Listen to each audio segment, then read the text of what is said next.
Bilang bahagi ng regular na pagmomonitor ng Philippine Coast Guard at Bureau of Fisheries and Aquatic Resources, nagsagawa kahapon ng Maritime Domain Awareness Flight sa Bajo de Masinloc. Ayon sa PCG, hindi pa man malayo ang nararating ng kanilang eroplano ay nakatanggap na ito ng radio challenge mula sa isang barko ng PLA Navy ng China. Mahigit 50 nautical miles pa lamang mula sa Zambales ng questioning ng Chinese military ang kanilang routine flight. As early as 9:49 in the morning, only at a distance of 52 nautical miles east of northeast Zambales, we immediately received a radio challenge from the PLA Navy 554, challenging the routine MDA flight that was conducted by the Bureau of Fisheries and Aquatic Resources.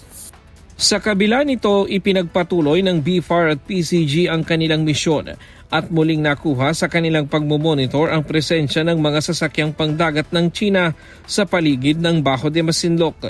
Na-monitor sa lugar ang dalawang Chinese research vessels, isang Chinese Coast Guard ship, isang PLA Navy vessel at 3 Chinese Maritime Militia vessels.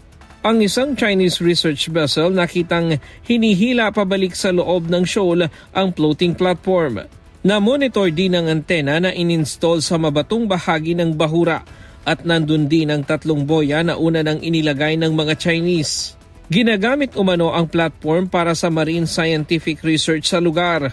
I would like to argue that the floating movable platform is being utilized by the Chinese research vessel in conducting an illegal marine scientific research inside Bajo de Masinloc.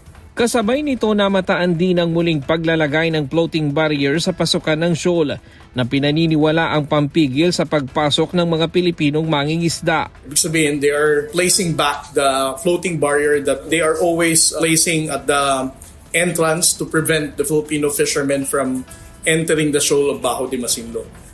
Ayon sa Philippine Coast Guard, ang pagsasagawa ng China ng marine scientific research sa lugar nang walang pahintulot ng Pilipinas ay paglabag sa karapatan at jurisdiksyon ng bansa sa nasabing karagatan.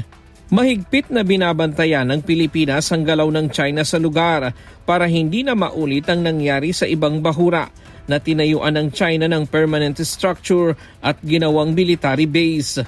Well, on our part, as what NTFWPS stated during the press con last week, anything that violates UNCLOS, anything that undermines our sovereignty and sovereign rights is always a concern of the national government. But I don't want to speculate as to the other reason kung bakit nila ginagawa ito. But for the NTFWPS government agencies, we always take a considerable look sa mga ginagawa ng Chinese government sa West Philippine Sea. Ryan Lacanlale, UNTV News and Rescue. Diyos ang aming sandigan, serbisyo publiko ang aming pinahahalagahan.